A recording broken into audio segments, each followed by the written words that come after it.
In this piano tutorial, I want to share an exercise that I use in all 12 keys to practice some gospel or jazz voicings, as well as practice my voice leading, right? And the song that I use is actually Twinkle Twinkle Little Star. I actually only use part of the beginning, right?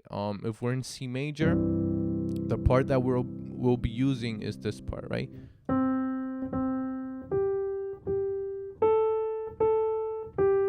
Right, only that first section of the song. And what I did from here was add a harmony or add different chords that match up with this melody of the song. So it sounds something like this.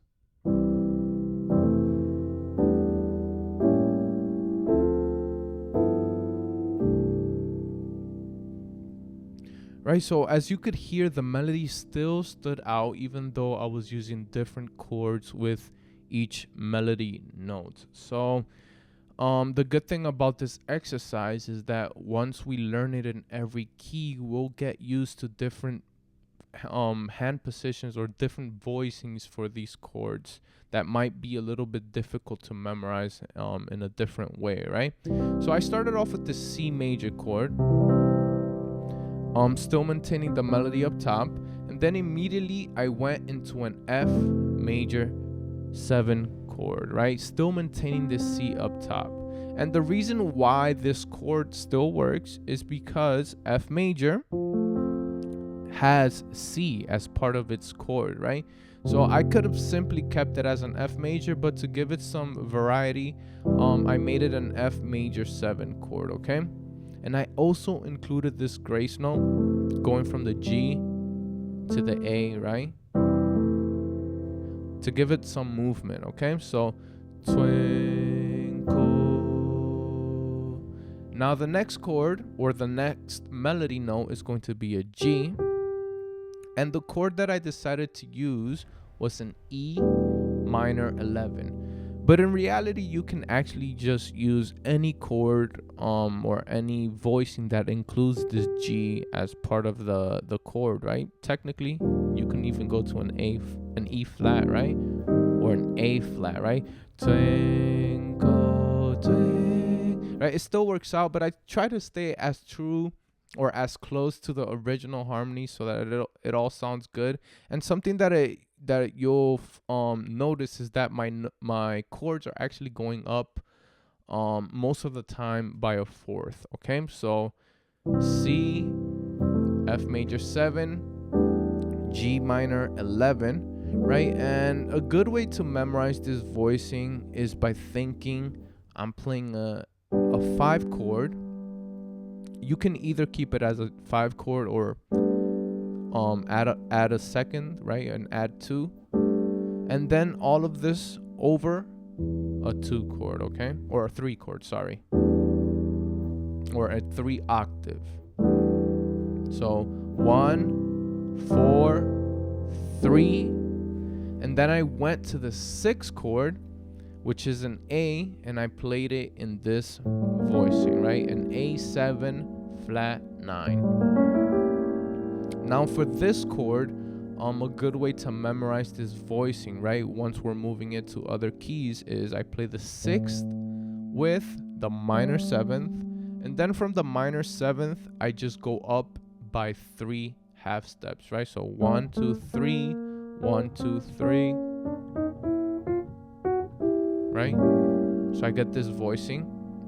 And this voicing is very important, right? It's sort of an alteration for a dominant chord or a secondary dominant chord. In this case, this chord is actually the 5 of the 2, right? Which is going to be the next chord. So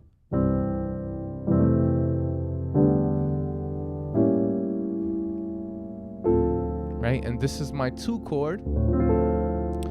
Some of you guys may not be able to reach this 1, 5, and 10 voicing, right? So you can simply keep it up here. Or you can use the sustain pedal to sort of play it as an arpeggio, okay? So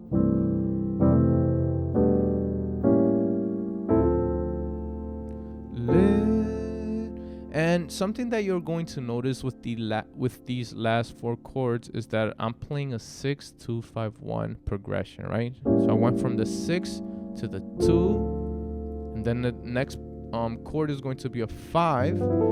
But pay attention to this voicing, right? It's slightly different, and it's actually one of my favorite voicings to play in combination with the next chord, which is the 1, right? So I play this G13, but the voicing is the 1, the minor 7th, then the 10th or the 3rd, right? The 10th and the 3rd are the same. They're only an octave away from each other.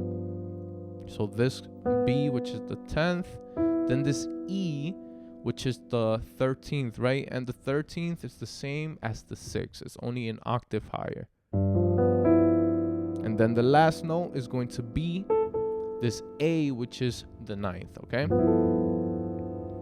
And the good thing about this is that since the next chord is a 1 or a C, all I do is this chord right here that I'm playing in my right hand, right, B, E, and A are all separated by fourths. All I have to do to maintain the same voicing is bring it down 2 half steps. So down to A, D, G, and my left hand is going to play an an C, a G, and an E. And that gives me that C6-9 voicing, okay? In this case, the 6 is down here, and the 9th is here, right? In comparison with this one, where the 6 was up here, and the 9th was up here, okay? And I really like that combination of the 2, 5, 1, right? It's a different type of voicing for C and for the G, okay? So that's basically the whole exercise. 1, 4, 3, 6, 2, 5, 1. But at the same time, as we're practicing these voicings, we're also practicing voice leading, because we're still maintaining the melody of Twinkle Twinkle Little Star. Sorry.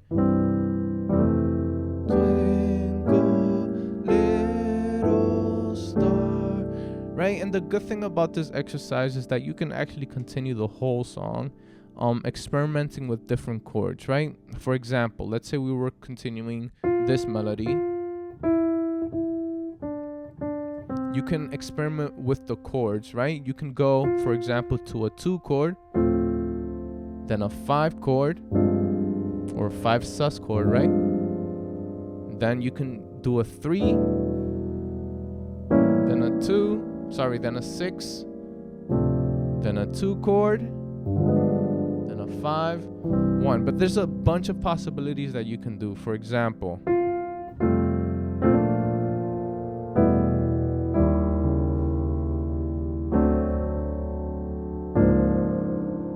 right? A bunch of different chords that you can experiment. But let's say we want to keep only that first portion of the song. We can actually move it to other keys as well to be able to practice our voicings in different keys. So we would start, for example, in C sharp.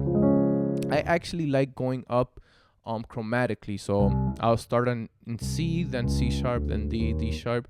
But some of you guys, to make it, I guess, easier, you can go either up by fourths. So from C, you would go practice it on F, then B flat. Or you can go up by fifths, right? You start off on C, then practice it in G, and then in D, right? So on and so forth.